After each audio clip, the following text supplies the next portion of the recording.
Hare Krishna. Today I'll try and summarize some important issues from chapter 3 Bhagavad Gita, essentially 3.41, 3.42 and 3.43, just three of them, three verses. Now these three verses basically relate to lust, which Krishna calls as the greatest sin, and it is through bhakti and Krishna consciousness that lust can be converted to love. So in this there is an important aspect which is brought out in 3.42, and essentially it gives out the hierarchy wherein how an ordinary person is configured and lives his life, and a Krishna conscious person. So for an ordinary person, it all starts with matter, the material nature, that with which the senses engage and lock horns, so to say. So the first thing is the object, that is the matter, and for the matter to be realized, to be understood, to be seen, we need the senses. Then we have the sense equipment, that is the sense organs,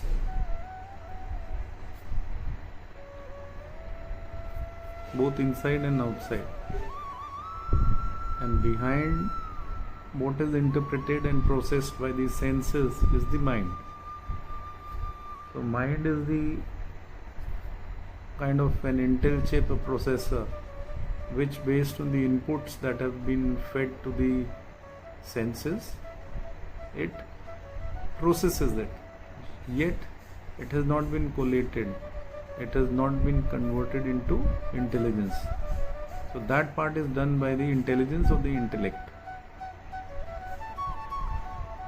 And behind all this is our soul, which empowers all these individual entities to perform their function. So it's like a ladder. First is the sense, that is outside the body, matter, then senses, mind, intelligence and soul. Now that is the hierarchy. Senses are the outlet for lust. Lust resides within. It needs vent to go out. It needs an engagement. And the frequency of lust automatically opens the sense doors, and the frequency of Krishna consciousness does not activate the senses.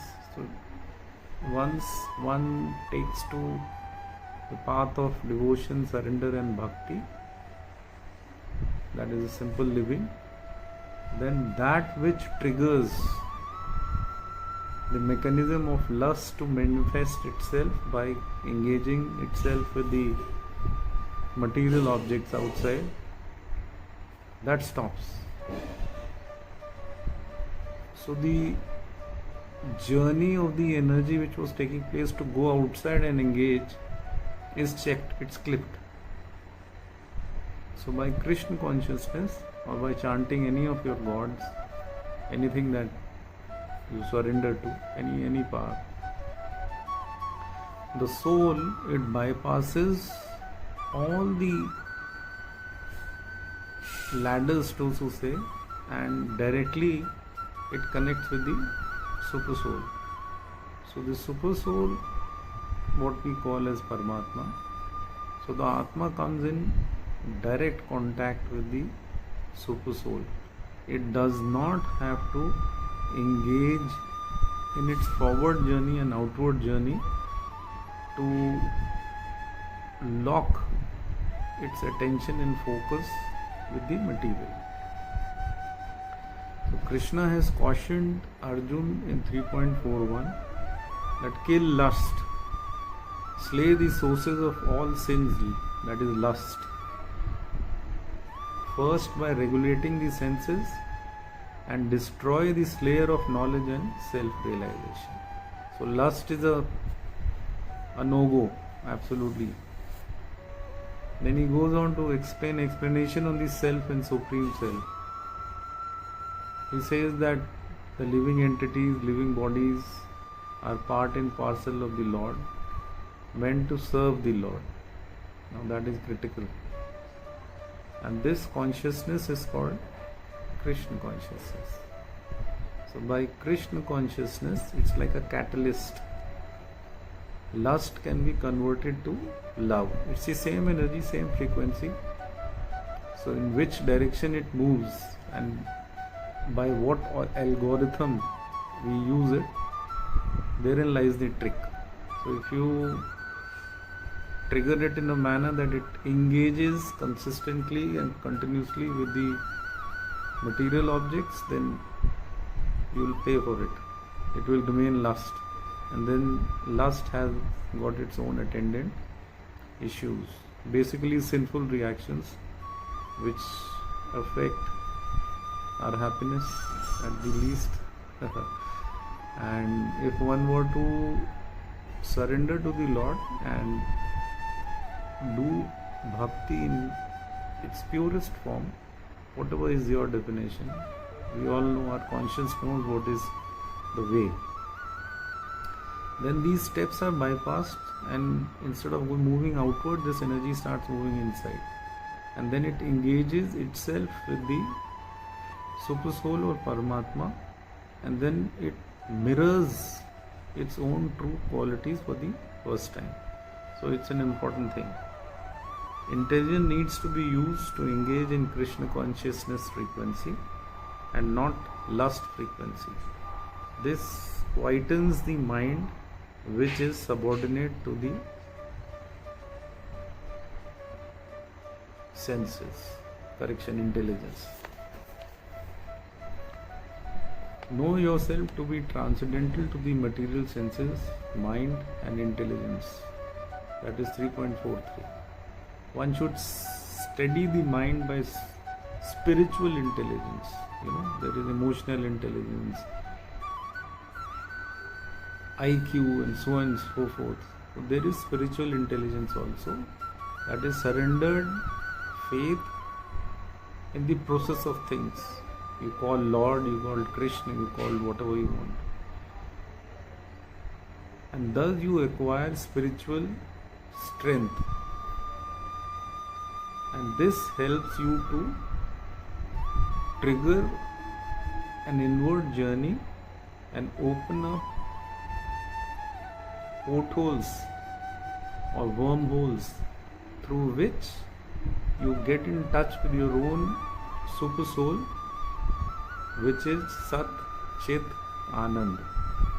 And that light or that energy starts moving through this little window, which by your actions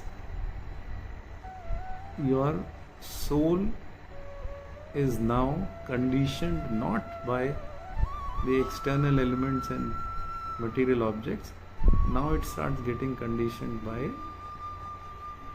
the qualities of the super soul, and then for the first time you start realizing your true nature, and it becomes very easy after that.